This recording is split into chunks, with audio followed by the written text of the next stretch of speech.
کچھ نہیں کہا تھا میری بہن، اس نے بیزاری سے کہا اور اندر اپنے کمرے میں چلی۔ وہ تو شادی سے بات کتنا بدل گئی ہے، کاش مجھے پتا ہوتا کہ اس پر کیا گزری ہے تو میں کبھی بھی ایسی بات نہیں سوچتی، اس سے بات کر لیتی۔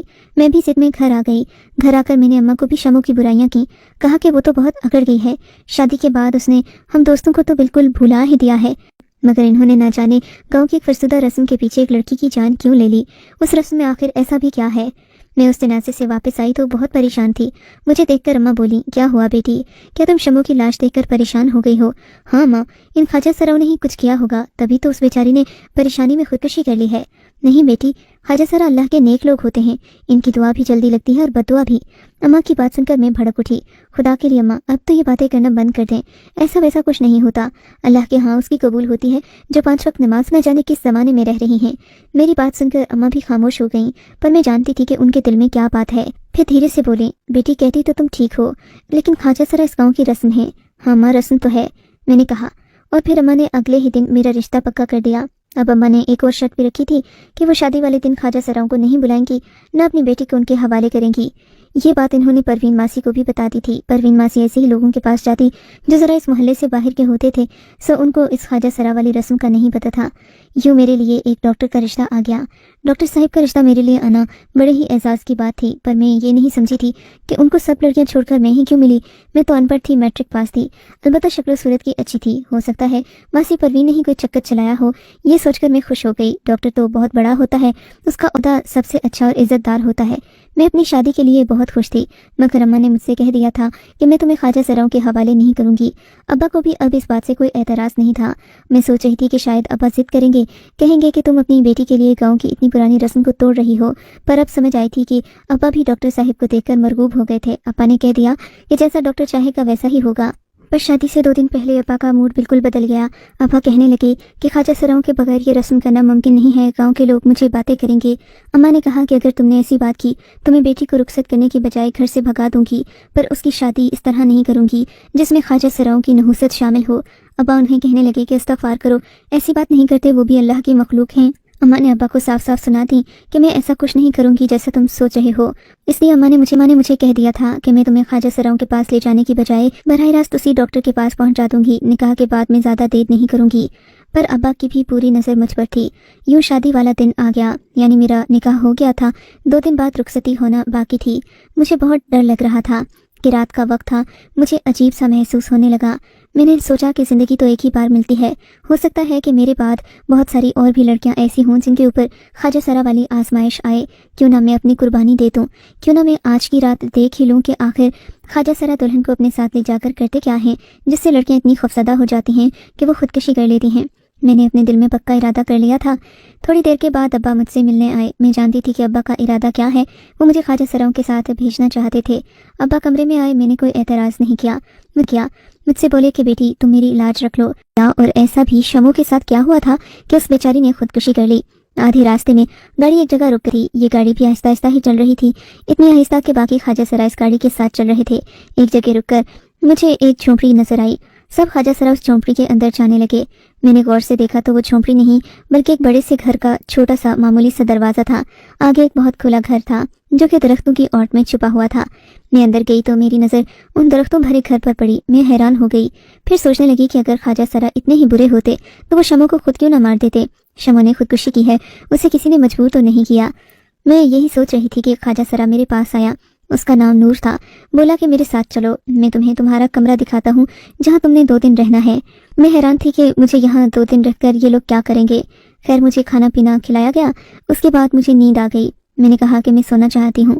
مجھے ان لوگوں نے کوئی تکلیف نہیں دی، کہا کہ تم آرام سے سو جاؤ۔ میں سو کر اٹھی تو پورے گھر میں خاموشی سی تھی، لگ رہا تھا جیسے پورے گھر میں اندھیرا چھا گیا ہو یا یہ لوگ کہیں چلے گئے ہوں۔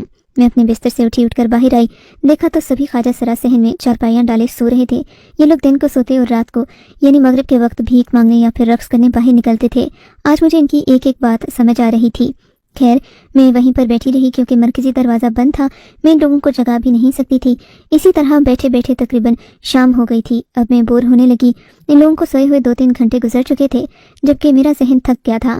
میں اندر آ گئی، مگر ایک کمرے میں جیسے ہی پہنچی تو میری نظر ان لوگوں پر پڑی جن کی تصویریں یہاں دیواروں پر چپکائی گئی تھیں۔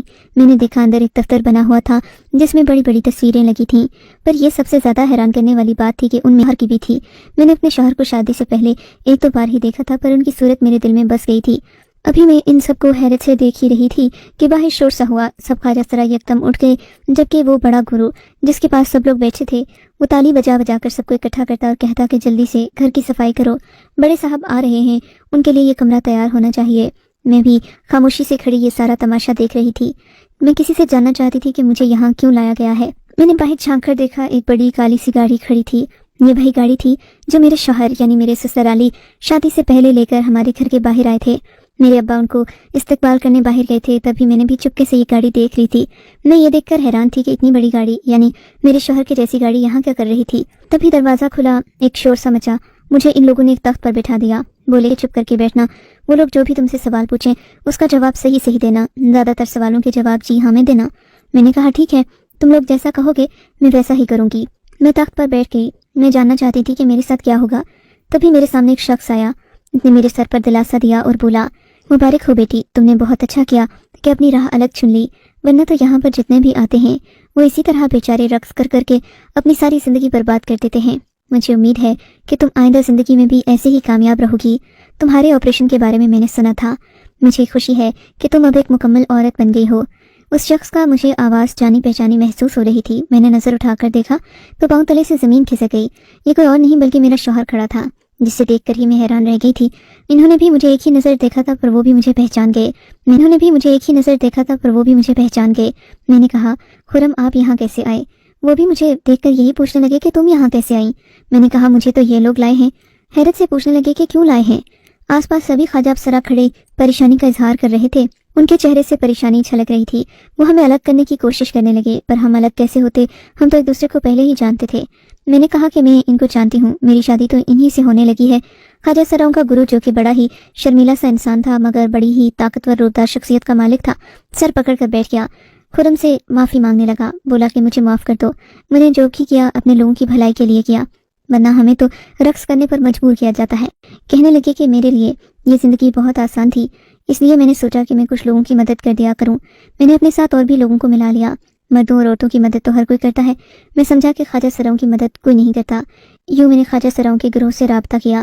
ان کا گروہ باتیں کرنا جانتا تھا، اس نے مجھ سے کہا کہ ہمارے پاس ایسی لڑکیاں اور لڑکے ہیں جو معمولی آپریشن سے ٹھیک ہو سکتے ہیں، مگر پیسے نہ ہونے کی وجہ سے ان کی زندگیاں برباد ہیں۔ میں تو ان کی شادی بھی کرتا ہوں، ان کا آپریشن بھی کرواتا ہوں، مگر میرے پاس اب مزید پیسے نہیں ہیں۔ میں نے عمر بھر ناچ ناچ کر جو کمایا سب ایسے بچوں کی آپریشن پر لوٹا دیا۔ مجھے اس خواجہ سرا کا جذبہ بہت پسند آیا، اب وہ مجھے اپنے گروہ میں لانے لگا۔ ہر بار وہ مجھے ایک ایسی لڑکی دکھاتا جو آپریشن کے بعد ٹھیک ہوئی تھی اور جس کی شادی ہو رہی تھی۔ نکاح نامہ تک مجھے دکھایا جاتا، میں بڑا ہی متاثر ہوتا کہ واقعی یہ اچھا کام کیا جا رہا ہے، اس لیے میں شہر سے اور بھی لوگوں کو لاتا اور ان لوگوں کی مدد کرتا، مگر مجھے کیا پتا تھا یہاں گاؤں والوں کو یہ کوئی اور کہانی سنا کر پیسے لوٹ رہے ہیں۔ سچ کہا ہے کسی نے کہ انسان کا بھروسہ نہیں ہے۔ ڈاکٹر خرم غصے میں تھے، میری شادی ہوئی، انہوں نے مجھے اس بات کے بارے میں کچھ بھی نہیں پوچھا کہ یہ لوگ کون تھے، میں کیوں ان کے پاس گئی تھی وغیرہ وغیرہ، مگر اس کے بعد گاؤں والوں سے یہ رسم ختم کرنے سب کے سامنے ان کی حقیقت فاش کر دی، جس کے بعد خواجہ سراؤں کی بھی ہمت نہیں ہوئی